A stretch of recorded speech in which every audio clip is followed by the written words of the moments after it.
Okay, Smackdown.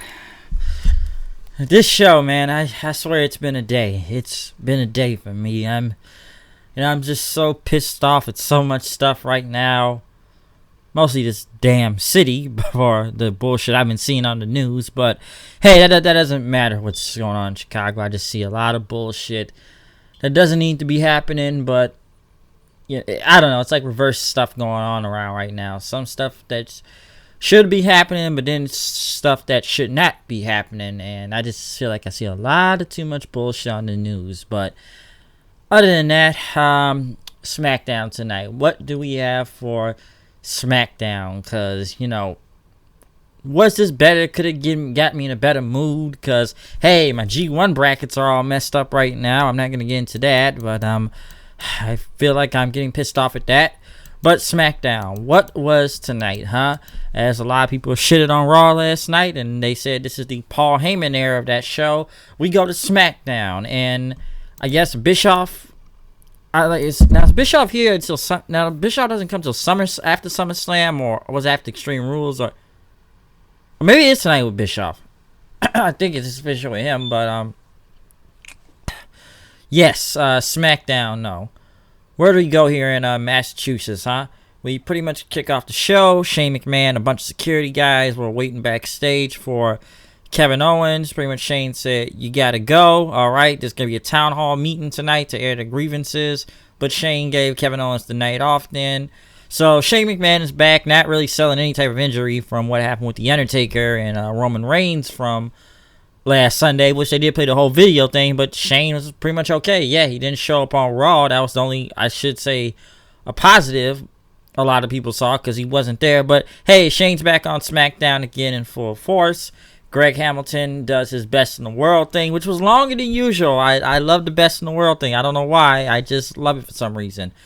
But since this is a town hall meeting, Shane pretty much had the entire SmackDown roster on stage asking, all right, what do you have to say? Air your grievances. There's some microphones there. Roman Reigns came up first, and he told Shane, I don't think you get it. No one in this room respects you, and as diplomacy goes, you can kiss my ass. So that was the only time you really saw Roman tonight. Pretty much said that Roman's going to be fine and he'll deal with him later. Pretty much then Charlotte showed up. She hasn't really been on TV in a while, but she pretty much said it made her sick to her stomach that Kevin Owens would take advantage of, Kevin Owens, of Shane McMahon's kindness, and that the McMahon family has done things for her and her family, pretty much saying they're tight and everything, and, the opportunities she's gotten and stuff. But next thing you know, Liv Morgan came on the microphone then. At least we're getting the people that Kevin Owens mentioned the week before or two that, who's not on the show, but now they're finally on the show now. Liv Morgan pretty much got on the mic and pretty much said that Charlotte is a phony and there's anything real about her. Charlotte pretty much asked Liv then if you even work in WWE, and what's with the blue tongue? Is that real, huh? Pretty much Liv Morgan tried to respond then, but Shane cut him off, saying that was enough from you two. Pretty much Charlotte was just kissing Shane McMahon's ass, just sucking up to him. Buddy Murphy, the best kept secret in WWE, as everyone says. He must be been the best kept secret because you never saw him on TV. And, Owens mentioned you last week. You got anything to say? Murphy pretty much said that Kevin Owens should keep his name out of his mouth, or he would slap it out, the taste out of him pretty much. Because he didn't appreciate Kevin Owens. So will it be a Kevin Owens versus Buddy Murphy match in the future? Hopefully so, just to get this guy on TV so he can wrestle a match. Apollo Crews came up then and said that he agrees with everyone and what Owens had to say last week. But as he went on from that, Zelina Vega came up and pretty much said that Andrade doesn't appreciate you trying to kiss up to the WWE Universe. And how about this? You challenged to a match against Almas tonight. Almas spoke and was mostly in Spanish though. Pretty much say he will see him in the ring tonight. Like somebody said, if you look at the camera, I don't know, somebody wrote us on Twitter that you can see Charlotte just staring. Pretty much, we all know why, but pretty much that was going to be a match from there. Elias then strummed his guitar, his electric guitar now. Pretty much says, I am not Kevin Owens. and talk about SmackDown's greatest acquisition, as he said. But Big E said, "You are SmackDown's greatest jackass in SmackDown history." Kofi pretty much said that Owens had some good points. Yeah, we haven't gotten along and everything, but how long did it take me to finally get my WWE title shot, huh? And he pretty much spoke for everyone on the roster that Shane's not giving out the opportunities on this show. They cut Kofi's mic. Shane said, "We had a technical issue, okay? But this is going to conclude the first ever SmackDown Town Hall meeting." But as Shane's music played and everyone was leaving, Cesaro was here, which Shane McMahon said, Cesaro, what are you doing here? You're a Raw wrestler. So Cesaro brought this wild card, and to be honest, they don't even mention the wild card no more. I just felt like at this point anybody was showing up on anyone's show, so at least they actually mentioned the wild card this time. But since he was a wild card, he said he wanted to challenge Aleister Black to pick a fight with him, and he asked, and Shane says, "You want that match tonight, huh? All right then, you got it." Shane then pretty much, said he hoped that he's demonstrated enough that he doesn't rule with an iron fist on SmackDown. Next thing you know, Kevin Owens shows up, hits him with the stunner, which was botched. I don't even know whose fault this was. It was pretty much Kevin Owens kicking Shane in the gut. Shane pretty much dropped all the way to the ground, and it's like he had to pick himself back up so Kevin Owens could hit the rest of the stunner. The crowd still popped for it, but that stunner was very botched. I watched it like 3 times, so you can see in the replays they had to edit it out so it could look perfect. But Shane just falling like front after he just took the kick and couldn't even get the stunner in was just crazy. And then Kevin Owens did his dance and ran through the barricade up the crowd then. So Shane got stunnered there. Aleister Black went against Cesaro, rematch. Pretty good match. I don't like the whole split screen thing at the time, but it was a really good match. Black ended up pretty much hitting several kicks on Cesaro, which pretty much then he hit the Black Mass for the win. I will say it wasn't no 50-50 booking right here. So Cesaro, I almost expected Cesaro to win, but I guess they're trying to establish Black right now since the guy's been hiding in the boiler room for 2 months, saying come pick a fight with him. At least he's wrestling on TV. Now some people say they could have just built this up to another match at the pay-per-view instead of doing it a few nights later. But I still thought it was a good match though. But Black getting back-to-back wins. I was just surprised there was no 50-50 booking this time. But at least they're pushing Black here. Dolph Ziggler pretty much was talking to Shane, tracking him down, saying about Kevin Owens. He was going to face him in the main event. Shane says, "You got it." Charlotte went against Liv Morgan. Well, what do I have to say about this, huh? There's not much to talk about from this match. Pretty short. Charlotte was mostly on kind of going for the offense mostly. Liv Morgan did come back with a good enziguri, I thought. And listen, the match wasn't bad, but Charlotte ended up hitting a power bomb and then a figure 8 for the win, making her tap out. I expected Charlotte to win. And I'm surprised they still got Liv Morgan coming out to the Riot Squad music. Cause I don't even know if it's even really a group anymore since they're technically all on different shows, but they still come out to the Riot Squad music. Pretty much then, Liv Morgan got on the microphone. Well, took Corey Graves' headset and said Charlotte was right. And pretty much says, "When I come back, I'm going to be real." So it's interesting that she said that. Maybe they are going to do something with Liv Morgan. I don't know. The match itself was okay at best. Listen, I've shitted on Liv Morgan matches in the past because I just said I don't think she's really that. I said if I didn't think she was really that good. I didn't think she was that good at NXT. So this was a little better. It's not much, but it was a little better. Could this mean a push for her? Possibly. At least they'll do something if they had her say it on the microphone then. So at least that was interesting from that. Match wasn't really much to talk about for 2 minutes, but yeah, Charlotte got the win, and we'll see what happens with Morgan next. Mandy Rose and Sonya Deville coming out to the ring as they're about to face Ember Moon and her tag partner. Pretty much it was Bailey. There's not really much to say. This match was like 1 minute and 35 seconds. It ended up with a belly to belly on Deville and a eclipse by Moon on Mandy Rose then. So for a feud that's been built up for weeks now with Moon versus Rose and Deville. I don't know if this was the payoff for this, but hey, a minute 35, just have Bayley win. But then after the match, they asked Bayley who's her next challenger going to be at SummerSlam. Bayley says she's very glad to close that chapter of Alexa Bliss gone, and that's someone deserving that will elevate. She wants to elevate the division. That even if she loses the title, it'll be a credible challenger and stuff. And she thought about it for a second. Pretty much she looked, and it was Ember Moon. Moon said, hell yeah. Moon versus Bayley. SummerSlam. Build it up. I'm fine with that. I'm glad she's got a credible opponent. No more Alexa Bliss crap again. So at least, Bayley versus Moon. I'm down with that. Now all you gotta do is build it in the SummerSlam, and we'll be all fine from here. Just go with that. But at least it's a new opponent for Bayley.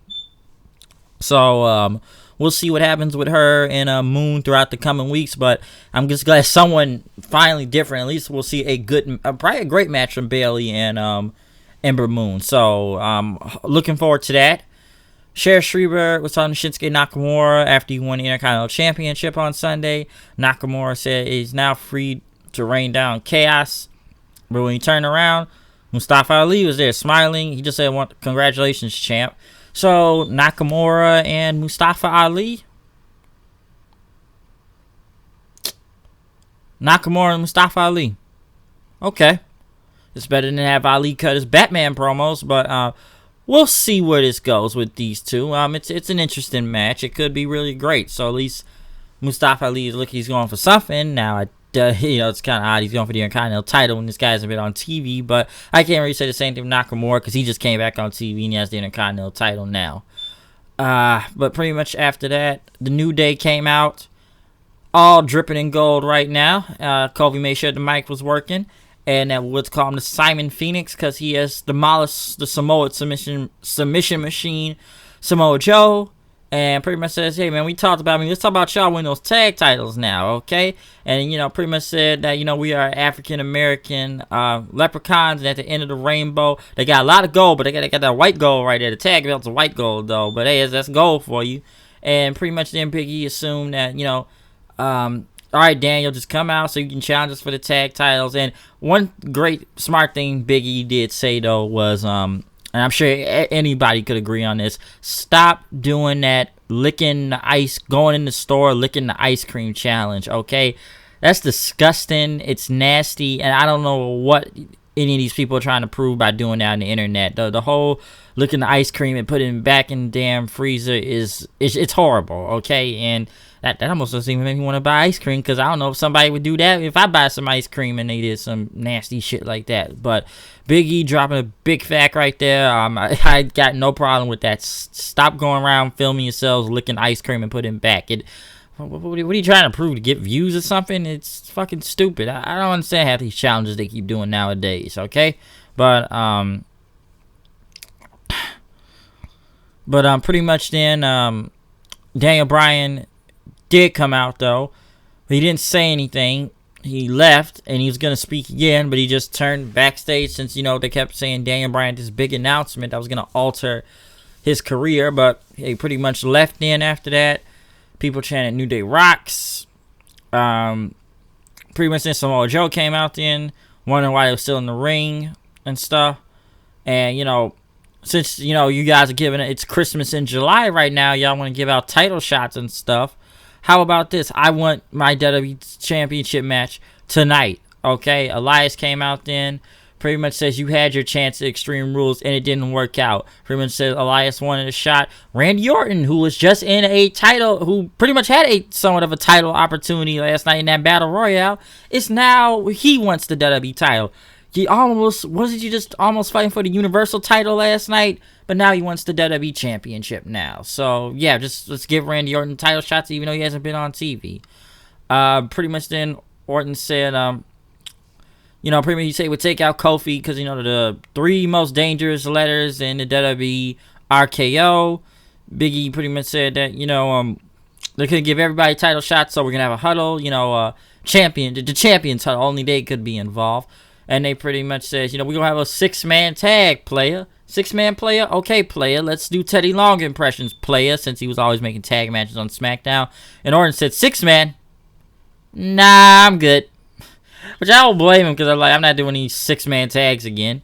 But as Orton walked, Kingston pretty much says, has the Viper gone limp on him, a little limp, which pissed Orton off and went back into, towards the ring for the match then. So it looks like he was losing the stroke.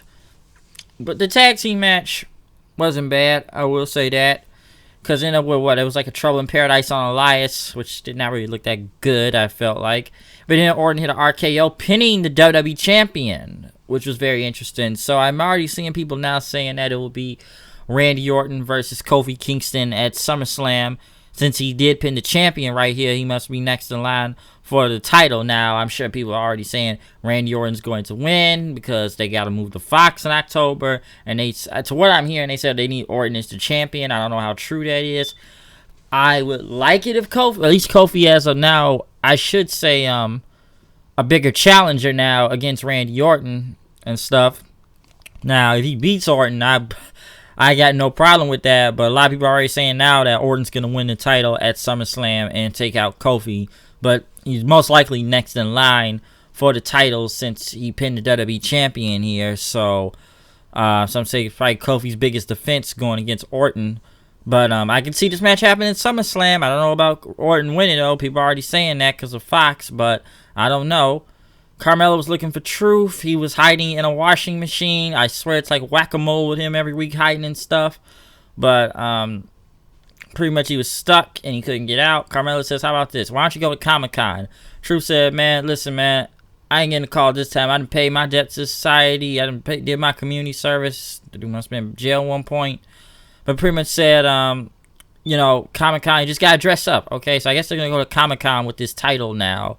I thought Comic-Con happened already. I guess Comic-Con has happened this week. Maybe it's next week. I don't know. Comic-Con usually always comes around July, so I usually see good shit from there, depending on what TV show that's coming out or movie, whatever, superhero movie. But not gonna get into Comic-Con right now.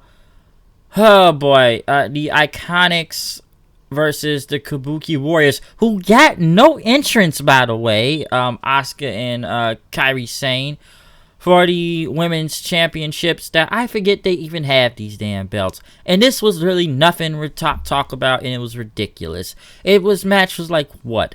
A minute and 30 seconds because Billie Kay and Peyton Royce stood at ringside taking the count out. Asuka could have, or Kairi Sane could have threw one of them back in the ring immediately and won the titles and tried to take them out. But no, Asuka pretty much stood there. Excuse me. She pretty much stood there then. After that kick to Billie Kay's head, and they just kind of stood out. But then again, I don't even understand. Do we have any other women's tag teams? I don't even know where this is going at this point, because I just don't.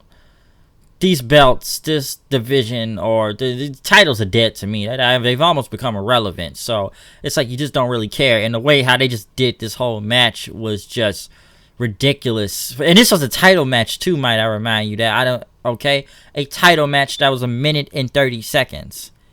How ridiculous is that, folks? Okay? It sucked, alright? It freaking sucked. Apollo Crews went against Owens, who beat, I should say, 50-50 booking in a way. Crews, he beat Owens in under a minute by roll-up, surprisingly. So, that was a surprise. So I don't know why they did that in a minute, but like I said, a lot of rapid fire quick matches tonight. Kevin Owens then went against Dolph Ziggler in the main event.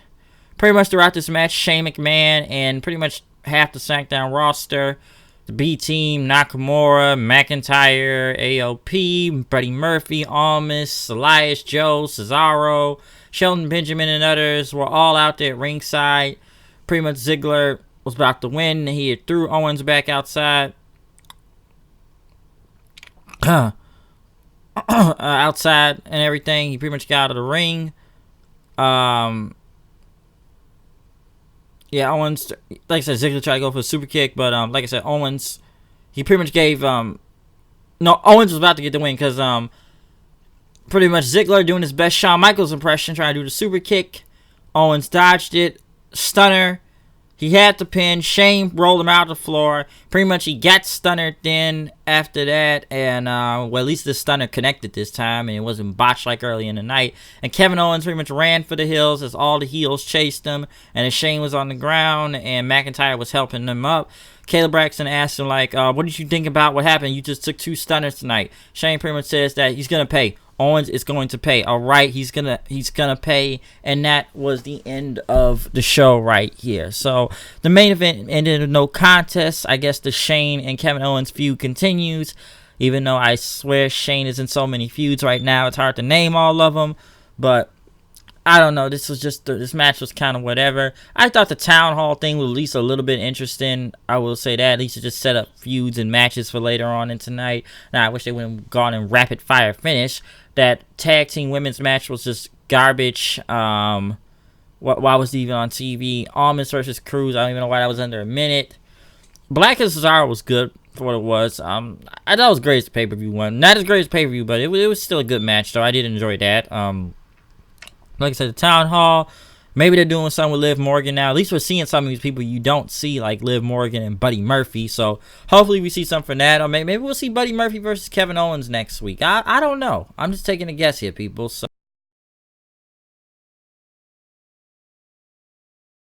necessary. I would go with that. But overall, I thought SmackDown was better than Raw, because Raw was just, I don't even know what to say with all the illogical stuff going on, or just bad show in general. But I will say SmackDown was at least more watchable. I know a lot of people say it was horrible throughout tonight, but some things I think made sense. And I'll say before, at least Bayley has a different opponent, and it's against Moon for the title, so I got no problem with that also. But that's what I got to say about SmackDown tonight. Other than that, that's pretty much what I can take from this, unless anything else is going to go on in that. I don't know. But other than that, comment, subscribe, tell me what you think about this show. Did you like it, SmackDown? Did you think it was better than Monday Night Raw? I don't know. Just tell me what you think about it. So comment on that. Subscribe. What do I need to keep repeating that? And follow me on Twitter at HoodedKnight890. And please check out my other reviews from Monday Night Raw, Extreme Rules, AEW Fight for the Fallen, the G1 Climax, Impact, or whatever other show that has been over this very, very long weekend of wrestling shows, okay? So, I'm going to roll from here. Probably catch up with the G1 later on this week. Like I said, my brackets are already messed up, and I'm pissed about that right now. But we shall see what happens and goes down. So, I'm going to go from here. See you guys later. Happy Prime Day. Peace out.